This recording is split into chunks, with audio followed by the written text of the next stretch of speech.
Hello ladies and gentleman, मैं प्रथमेश वेलिंग किताबशाला में आपका स्वागत करता हूँ। किताबशाला एक ऐसी सीरीज है जिसे हमने आपके लिए खास बनाई है, रादर आप जैसे टैलेंटेड और एम्बिशियस लोगों के लिए खास बनाई है।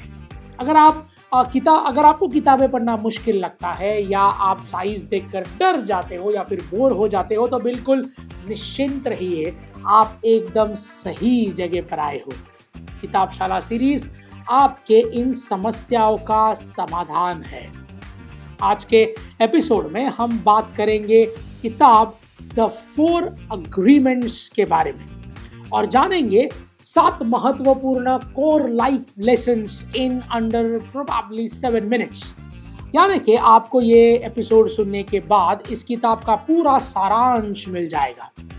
तो चलिए प्रारंभ करते हैं आज का एपिसोड।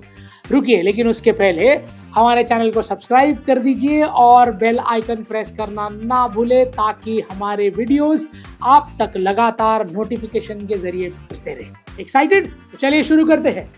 लेखक जॉन मिगुएल रुइस के द्वारा लिखी गई ये किताब द 4 अग्रीमेंट एक खुशहाल जीवन के लिए खजाने के नक्शे की तरह है, जो आपको स्वतंत्रता महसूस करने के सरल सीख बताती है। ये बहुत ही अद्भुत किताब है जो प्राचीन समस्या में प्रचलित हुआ ज्ञान लेकर आती है और रोजमर्रा के जीवन में उसे इम्प्लीमेंट करने के स्ट्रैटेजीज बताती है। लेखक इस किताब के थ्रू 4 सबसे महत्वपूर्ण अग्रीमेंट साझा करते हैं, जो एक प्रकार से कुछ वादों की तरह है जो आप खुद से करने वाले हैं। ये वादे जादुई चाबियों की तरह है जो आपके इमोशनल फ्रीडम को अनलॉक करती है और आपके अनुभवों को और रिश्तों को और भी ज्यादा निखार देती है। ये किताब आपसे कहती है कि ये एक दोस्त की तरह है जो जीवन संवारने के लिए बेहतरीन सलाह देती है। तो चलिए जानते हैं इस किताब के 4 अग्रीमेंट्स क्या है, यानी कि 7 amazing lessons to understand this 4 arguments in detail. Lesson number 1, अपने शब्दों के प्रति स्पष्ट रहे। Being impeccable with your words. ऐसी वाणी बोलिए मन का आपा खोए और औरों को शीतल करे, आप खुद शीतल हो जाए। जिसका मतलब है कि हमेशा अपने मुंह से ऐसे ही शब्द बोलिए जो दूसरों को अच्छे लगे, बल्कि आप खुद को भी एक प्रसन्नता और एक ठंडक पहुंचाए। इस किताब में लेखक हमें बिना किसी गलती के स्पष्ट बोलते रहने की प्रेरित करते हैं और अपने शब्दों का उपयोग अच्छे से करने के लिए भी प्रेरणा देते हैं।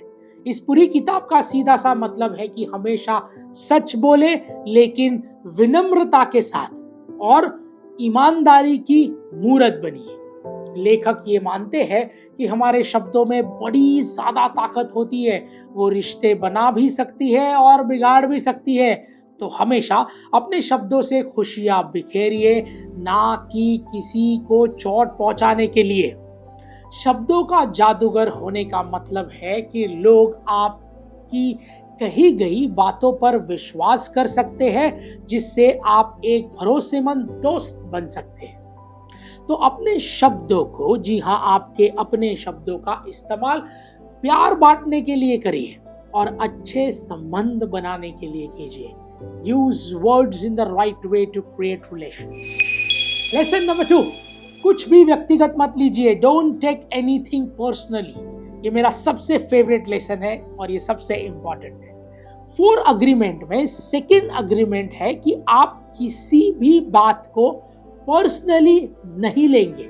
इसका मतलब है कि दूसरे जो कहते हैं या करते हैं वो आपके बारे में कम और उनके बारे में ज्यादा है।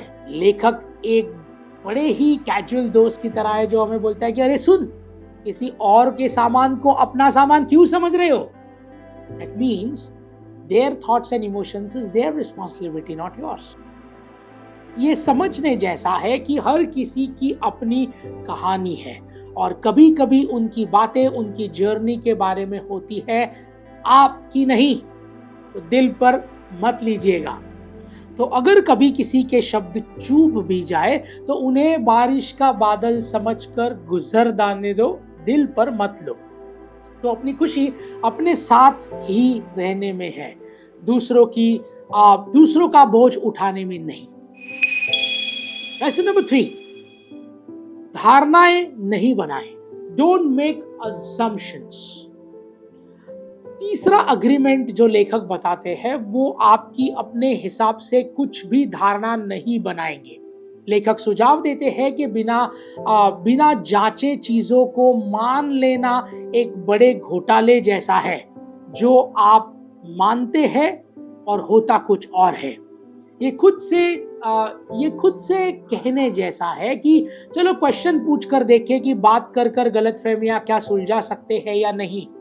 अगर आप अंदाजा लगाएंगे कि दूसरों की सोच क्या है या वो क्या कहना चाहते हैं, तो आप अनावश्यक परेशानी में फंस नहीं जाएंगे। सो अजम्पशन से बचिए। एक ही तरीका है जो आपको अजम्पशन से बचा सकता है, ask questions and clear the confusion. जब दोनों तरफ से सही से बात हो तो हम अपनी अनचाही परेशानियों से बच सकते हैं और आपसी रिश्तों को मजबूत बना सकते हैं। लेसन नंबर 4, हमेशा अपना बेस्ट दीजिए। Always do your best. लेखक कहते हैं कि अपना सब कुछ दीजिए, लेकिन अपने साथ ज्यादा सख्त हुए बगैर। ये ऐसा कहने जैसा है कि आप पहले से ही अद्भुत है, बस हर समय अपना बेस्ट देते रहिए। हो सकता है कि किसी दिन आपका बेस्ट 10% हो, किसी दिन 80% हो, किसी दिन 90% हो। इसे घबराना नहीं है। हर दिन आपकी ऊर्जा अलग होती है, बस कोशिश पूरी करते रहिए। बुक समझाती है कि अपना बेस्ट दीजिए, परफेक्ट बनने की कोशिश मत कीजिए। अपना बेस्ट देने का मतलब शांति और संपूर्णता से बीज बोना और फिर खुशी से आगे बढ़ने जैसा है। तो दोस्तों, इस बात को ध्यान रखिए कि सबका बेस्ट अलग अलग होता है। आप हर वक्त सबसे बेस्ट तो नहीं कर सकते, लेकिन अपना बेस्ट तो कर सकते हैं, है कि नहीं? एक बार फिर से रिवाइंड करके सुनिएगा जो मैंने अभी अभी कहा था, आपको मजा आएगा। लेसन नंबर 5, सक्रियता की शक्ति, the power of awareness. The 4 agreement में जागरूकता की शक्ति होना मतलब खुद की डिस्कवरी के लिए एक शीशे का होना जैसा है। लेखक कहते हैं कि खुद को जानने का मतलब खुद का विकास करने जैसा है, और रादर आई वुड से ये विकास की चाबी है। अपने विचारों पर नजर रखिए, मतलब एक जासूस की तरह खुद की निगरानी कीजिए। किताब सजेस्ट करती है कि जब हम समझते हैं कि हम वो भी कर रहे हैं, वो क्यों कर रहे हैं, why are we doing what we are doing? So, इसे खुद पर आजमाइए और चेंज देखिए।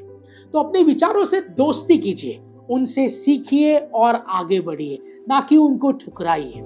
सक्रिय रहना मतलब एक अंधेरे के कमरे में टॉर्च लगाने जैसा है, जो खुद को देखने में मदद करती है और एक जीवन की यात्रा में हमारे अंदर सकारात्मकता का परिवर्तन ले आती है। लेसन नंबर 6, अपनी सीमाओं को सीमित मत रखिए। Overcoming the limiting beliefs. इस किताब में इस लेसन की मदद से लेखक हमें ये सिखाना चाहते हैं बखूबी से कि अपने विचारों को खोलना काल्पनिक जंजीरों से मुक्त होने जैसा है। लेखक कहते हैं कि वो क्या है जो आपको आगे बढ़ने से रोक रहा है। चलिए उन्हें चुनौती दे और विचारों को बदलिए। ये सिर्फ सेल्फ डाउट या आत्मविश्वास को बढ़ाने के बारे में नहीं है। ये बुक ये सुझाव देती है कि आप उन मैं नहीं कर सकता वाले विचारों को स्वीकार करें और बदलने की कोशिश करें, जिससे आपके जीवन एक अलग दिशा में चले जाएगा। खुद से कहिए कि मैं असीमित हूं, आई एम लिमिटलेस, और सब कुछ हासिल कर सकता हूं। आप अपनी कहानी के लेखक बनिए और जो चैप्टर्स आपको आगे बढ़ने से रोक रहे हैं उन्हें फिर से लिखना शुरू कर दीजिए। लेसन नंबर 7, क्षमा को अपनाइए। Embrace the forgiveness.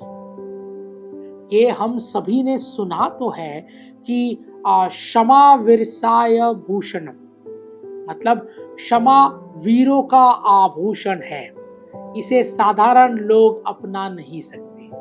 The 4 agreement में क्षमा को अपनाने यानी कि खुद को अच्छे से सुकून वाली एक वार्म हग दीजिए, एक जादू की झप्पी दीजिए।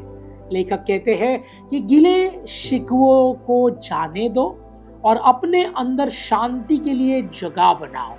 ये ऐसा कहने जैसा है कि माफी किसी और के लिए नहीं है, अपने लिए है। रादर, जब आपको किसी ने दुख पहुंचाया है तो उस दुख के साथ जीना मतलब भरे वजन को उठाना और चलने जैसा है।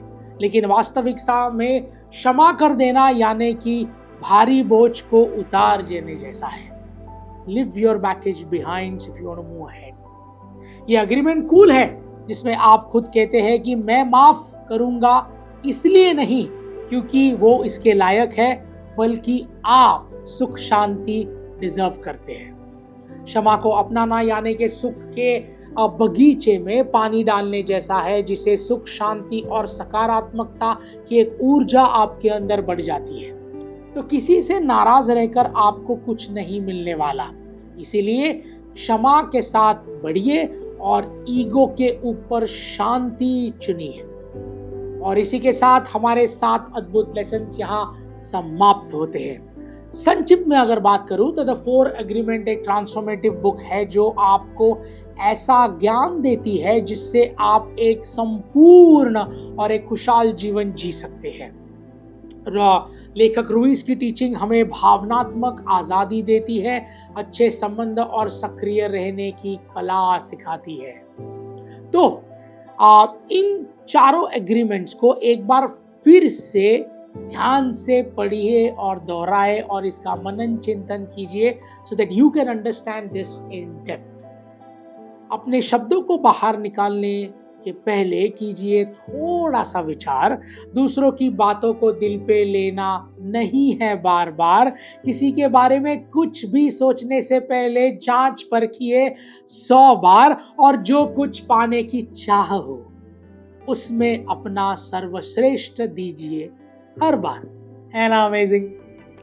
सो लेडीज एंड जेंटलमैन, इस किताब को एक ज्ञान का खजाना समझना बिल्कुल सही है, लेकिन आपके दिमाग को इंफॉर्मेशन से भर देना हमारा मकसद बिल्कुल भी नहीं, बल्कि हम बस एक माध्यम है जो किताबशाला के जरिए दुनिया का सर्वश्रेष्ठ ज्ञान आप तक सिंपल भाषा में पहुंचाते हैं। तो इस ज्ञान को सिर्फ ज्ञान ना रहने दे और इसे अपने रोजमर्रा के जीवन में इस्तेमाल करें और अपनी जिंदगी को एक नई ऊंचाइयों तक ले जाए। किताबशाला सीरीज के अगले एपिसोड में आपसे फिर मुलाकात होगी, जहां हम बात करेंगे एक और नई और अद्भुत किताब का, जिसका नाम है think like a monk by Jay Shetty, जो एक सच्चा मित्र होने का अनुभव कराती है और शांति खुशी का स्थायी पता बताती है। So ladies and gentlemen, this is Prathamesh Welling signing off. Until we meet next. Thank you.